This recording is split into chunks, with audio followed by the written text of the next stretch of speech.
Hi there, my name is Michael Naranjo and welcome to Real Music Works. Today we're going to talk about that song that I told you was basically the last thing that I did with a band called 7 Day Story, was a song called Going Nowhere Slowly. Going Nowhere Slowly was a show that Big Blue Productions put together.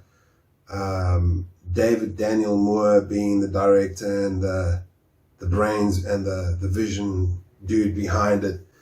They went on a sort of filming couple of episodes around what filming people do, and at that point in time, our manager was doing a lot of the boom mic work, and he phoned me, just asked me how I was doing one night, and I said, "Yeah, man, I'm fine." And he's like, "Oh, what are you doing, dude? We need to get some gigs in, or we need to play, or I need to get, with this cover band, because, And he told me, "Yeah, dude, no, we're shooting and we're doing this and that." And I said, "Do you guys have a title track for the show? He says, "Yeah, it's going to be on SABC." Like, really? Like SABC3? Yeah, it's going to be on there and blah, blah, blah. And we're shooting the first season. I'm like, "Do you have a title track for the show?" It's like, "No.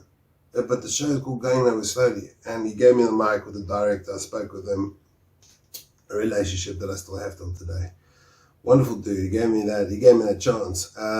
So he just basically told me, I told him, "Dude, just send me some diary of particulars of moments that happened throughout the season and I'll put it together in the song."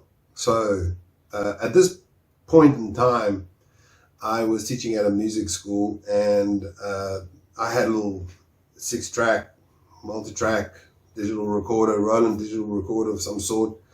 And I was doing a lot of music, a lot of tracks, but stuff that I was experimenting with. And I got the call that in 2 days, the guy's getting back home. David Daniel Moore's arriving back home and he wants to hear the song. This is a month in and I still had nothing. I felt that was my first writing block experience. It's one of the worst things ever. Writing songs, it's a gift. And if you get too distracted, you kind of lose the gift along the way for a little while. I think it's God's way of just reminding you of, hey, listen, what I gave you, use it. Just don't lose it. So I felt that was it, and I felt the pressure on. I had to stay late that evening. That people were kind enough to just hold the line at the school. I was able to do a quick demo of the music the next day. I had to put the vocal down with some idea of the words. I had no idea what I was going to write about. Even though they gave me the diarized notions of what was happening on their journey. And the pressure was on. I just couldn't get it. Next thing I knew, it happened in 5 minutes. I just saw a bit of the footage, and it was eating up miles and miles of road. So many times, oh man, and the words just kept going, and the guideline that I had to follow was sort of like the Counting Crows meets Goo Goo Dolls sort of acoustic. It was very like 90s sort of Pearl Jam vibe, just like rolls, just something that feels like a travel song. And something happened. I just was able to just put it down on the microphone and just close my eyes, and I got into it completely.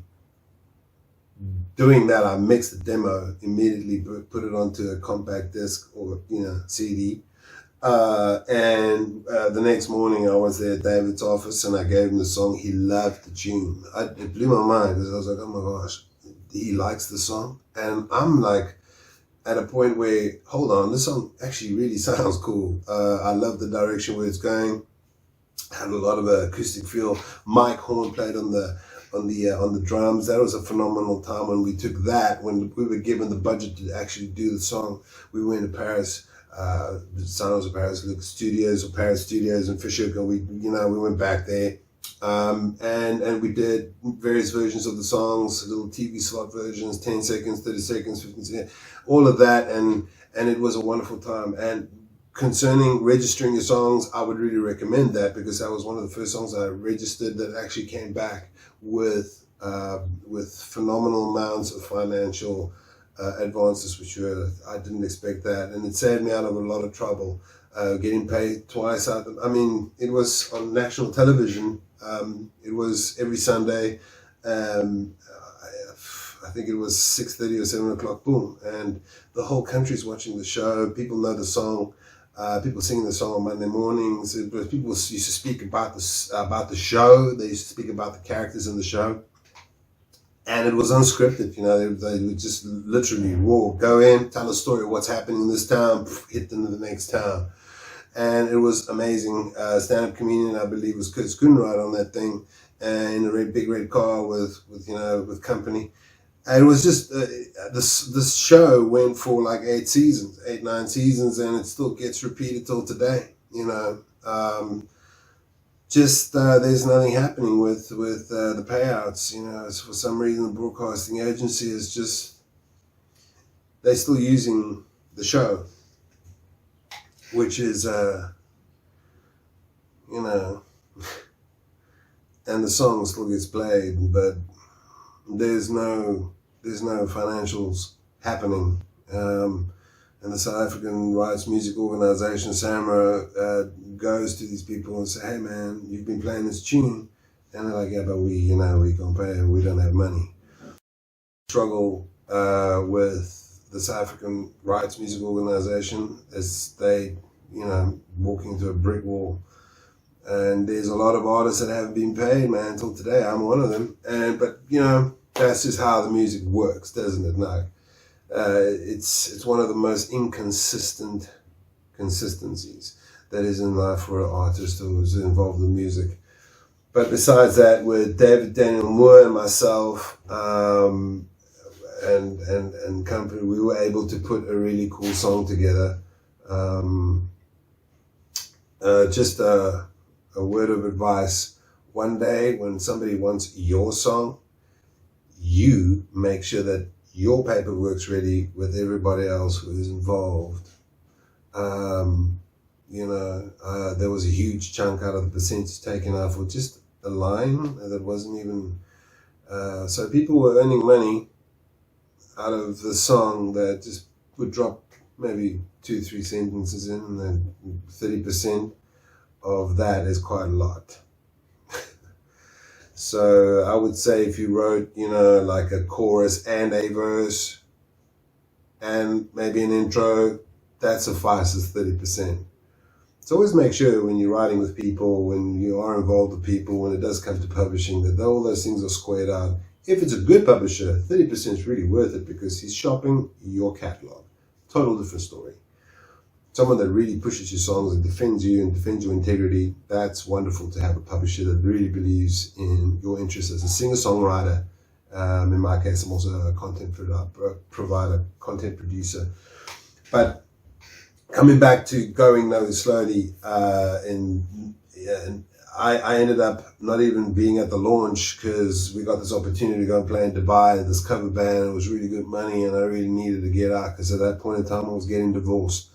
So it was just, that's sometimes how life goes, life just intertwines with the music. In my case, it was a helping hand.